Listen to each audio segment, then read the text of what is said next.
In this video, we want to factor this given trinomial here by completing the square. So if you want to pause the video, go ahead and pause it and see if you can work it out, and then I'll be back.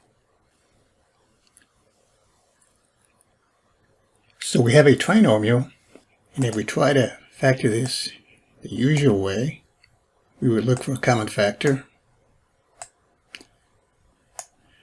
There's no common factor here that we can factor out. So we would look at the first term and say factors of x to the fourth. I could put x squared here, x squared over here. Factors of y to the fourth would be y squared and y squared. And because the third term is positive and the second term, or the middle term, is positive, the only option is just to put one plus sign here and another plus sign over here. And if we want to use 4 to multiply this out, let's see what we get. X squared times x squared gives me x to the fourth, no problem. Y squared times y squared, y to the fourth.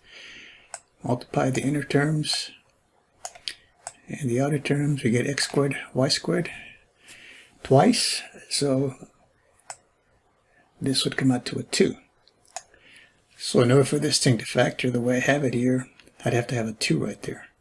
So obviously I want to generate a perfect square trinomial because it says completing the square. So before we go any further here, I just want to remind you of some formulas that you need to know. Very important if you're going to do some factoring. Binomials, trinomials, GCF method, or factoring out a term. Difference of squares is the difference of the sum of the square roots of those terms. And we have the difference of cubes. The first term, or the first factor, is the difference of the cube roots, and then it's the square of the first root plus the product of the roots plus the second root squared. And you can see similar for the sum of cubes, except the sign difference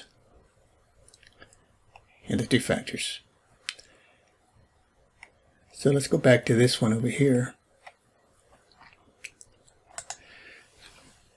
We said that we wanted this to be a 2 and it would work out. So what we're going to do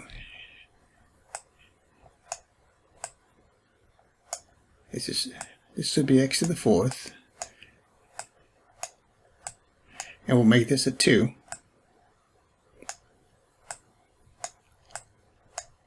Got 2x squared, y squared, plus y to the fourth.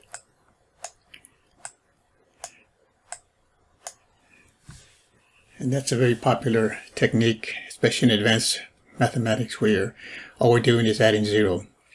Because I can't make this a 2 unless I subtract that term, so that same term. I added the term x squared, y squared to get a 2 here, but I have to subtract it over here. Because now I haven't changed the problem. It's still the same problem. Because if I perform the subtraction here between 2x squared y squared and a minus x squared y squared, it gives me the same thing I started off with. But when I did that, this trinomial right here became a perfect square. So we know that this factors into x squared plus y squared.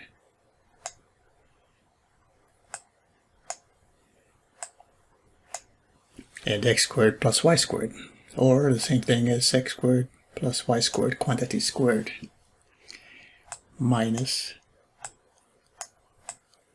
and then x squared y squared, I'm going to write that as xy in parentheses squared.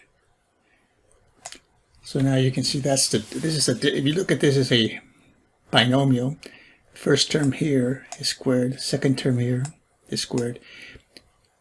The difference of squares. So according to the formula that we looked at a while ago, when you have a squared minus b squared, that's equal to the sum of the difference of the square roots. So anytime you have the difference of squares, The first factor will be the square root of the first term, which in this case is x squared plus y squared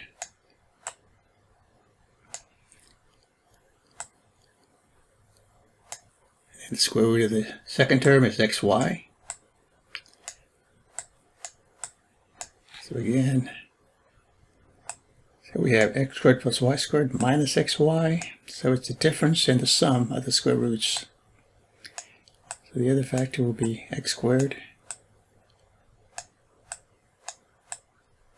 plus y squared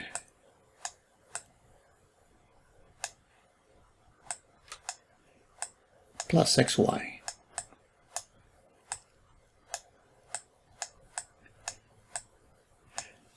And that's the factorization of the given trinomial. X squared plus y squared minus xy in one parenthesis, x squared plus y squared plus xy in the second parenthesis. Here's your factorization. Thanks for watching. We'll see you next time.